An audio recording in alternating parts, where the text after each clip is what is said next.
in the blistering heart of the Arizona desert, where the sun burned the sand into sheets of gold, and the wind whispered ancient secrets. Through the canyons, a young ranch worker named Caleb Rourke stumbled upon something he never should have found.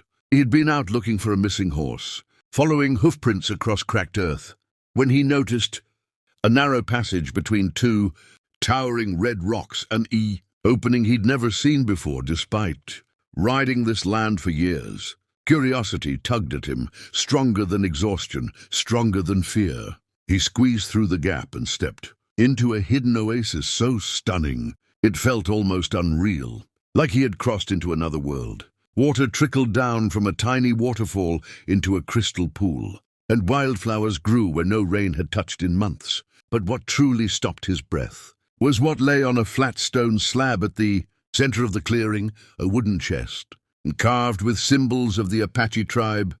Symbols he recognized immediately because the land he worked on bordered their reservation. Inside the open chest lay golden ornaments, turquoise necklaces, eagle feather circlets, and ancient ceremonial pieces that glimmered with sacred value. Caleb's heart pounded. He wasn't greedy by nature, but anyone would feel temptation at the sight of treasure that could change their life forever. His family was poor. His father's ranch had failed. His little brother depended on him, and yet, as he reached out, his hand trembled, not from desire, but from something else, something he couldn't explain. A feeling that he was being watched, a feeling that the air itself held its breath. Suddenly, an elderly Apache man stepped out from behind a boulder, silent as a shadow, his weathered face unreadable. Caleb jolted backward, nearly tripping. The old man didn't raise his voice, didn't show anger. He simply studied Caleb with eyes that carried centuries of history. "This place," the elder said slowly, "is not found by accident." Caleb's throat tightened. He tried to explain that he hadn't come for the treasure, that he wasn't a thief, that he'd only been searching for his horse. The elder listened, then looked down at the chest. "Our ancestors placed these here," he said, "not as riches, but as memory. Whoever touches them must choose what kind of man he is." Caleb swallowed hard, staring at the shimmering gold. He imagined selling one bracelet, just one, and being able to pay off debts, help his family, maybe even buy back a piece of the ranch they lost. But as he looked into the elder's calm, steady eyes, something shifted inside him. He gently closed the chest and stepped back. "It's not mine," he whispered. The elder nodded, and without another word he motioned Caleb to follow. They walked out of the hidden oasis together, and when they reached open desert, the elder simply said, "Your choice will be remembered." Caleb didn't fully understand what that meant, but he rode home that evening with an odd sense of peace, unaware that the decision he made in that forgotten canyon would one day return to him in a way he could never imagine, on a night when his own son's life hung by a thread, and only the tribe, whose treasure he spared, could save the boy he loved more than anything in the world. Years passed like dust carried by desert wind, and Caleb often thought back to the hidden oasis, the treasure he left untouched, and the mysterious Apache elder who had spoken those unforgettable words. "Your choice will be remembered." But life had changed since then. Caleb married, built a modest home, and became father to a bright-eyed boy named Ethan, whose laughter filled the small ranch with life and hope. Ethan was the kind of child who collected beetles, chased sunsets, and believed the world was full of magic. But one stormy night everything changed. Ethan collapsed without warning, burning with fever so fierce it felt like flames lived beneath his skin. Caleb and his wife Emma rushed him to the nearest town clinic, but the doctor shook his head helplessly.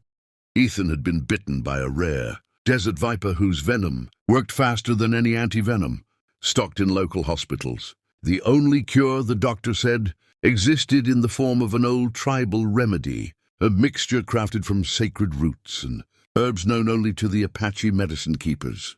Caleb's heart froze. The nearest Apache settlement was miles away through rugged land, and Ethan didn't have hours left, maybe not even one. Desperate and trembling, Caleb raced into the night, riding his old horse through rain and lightning, shouting his son's name as if the sky would hear him. When he reached the reservation boundary, drenched and gasping, he fell to his knees in front of the guards and begged them to help save his boy. At first, the guards' faces were cold, unreadable, because outsiders rarely sought their sacred remedies. But then an elderly man stepped forward, leaning on his cane, the same Apache elder from the hidden canyon. Older now, but unmistakable. His eyes softened as he recognized Caleb. "You are the man who walked away from what he could have taken," the elder said quietly. "You showed respect to our ancestors. Tonight we return that respect." Without another word, he ordered a group of medicine healers to prepare the sacred remedy. They worked tirelessly, crushing roots, whispering chants, mixing herbs that smelled of earth and storm. They gave Caleb a small clay bowl filled with a glowing amber liquid and told him he must return before Ethan slipped into the final sleep. Caleb rode like a man possessed, the world a blur of mud, thunder, and prayer. When he burst back into the clinic, Ethan was barely breathing, his small chest rising like a fading ember. Caleb gently lifted the boy's head and poured the remedy into his mouth. Moments passed like lifetimes. Then Ethan's breathing steadied. His fever broke. His eyelids fluttered open. He whispered, "Dad." And Caleb collapsed into tears, holding him as if he'd never let go again. The doctor was stunned. Emma sobbed with relief. And Caleb silently thanked the Apache elder whose kindness had turned fate itself. Days later, when Ethan was fully recovered, Caleb rode back to the reservation to express his gratitude. But the elder simply smiled. "A man who respects another man's history," he said. "He creates his own legacy." Caleb bowed his head with genuine humility. The elder placed a hand on his shoulder. "Tell this story," he said. "Let others learn what mercy can return to a man's life." And so Caleb did. He shared the tale with anyone who would listen, how a treasure he chose not to take came back years later as the miracle that saved his son. And to everyone who heard it, he ended with the truth he had lived. Kindness always comes back, sometimes in ways you could never imagine. In the peaceful years that followed Ethan's miraculous recovery, the Rourke family lived with a new sense of gratitude, carrying the memory of that night like a sacred flame. Caleb often wondered how different life would have been if he had taken even a single piece of that treasure, how his son's heartbeat might have been the price. But the world has a way of returning to those who understand its silent rules. And soon Caleb found himself drawn once again to the desert paths he once feared. One evening, while Ethan played with a carved wooden toy gifted by the Apache children, Caleb stood outside, watching the sunset bleed into the horizon. The same Apache elder appeared as quietly as the wind, though this time he carried no stern expression or heavy wisdom, only a warm, knowing smile. "Your life has changed since that night," he said, his voice steady like the rustle of ancient branches. Caleb nodded, humbled. The elder then held out a small pouch made of deerskin. Caleb froze, afraid it was treasure, afraid it was repayment he didn't deserve. But when he opened it, he found only a handful of smooth stones painted with tribal patterns, symbols of protection, gratitude, and friendship. "Not treasure," the elder said, reading Caleb's hesitation. "A reminder that our paths crossed for a reason." The gesture moved Caleb deeply, for these stones meant more than gold ever could.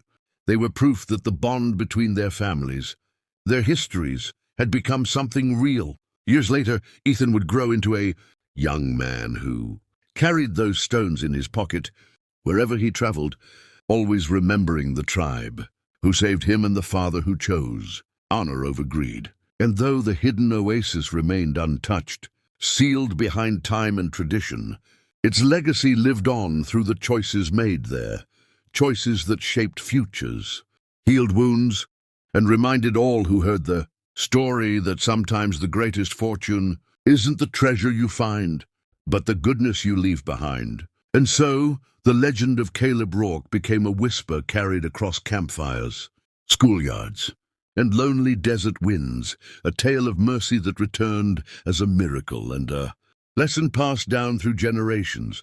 The world keeps its promises, especially to those who act with a pure heart.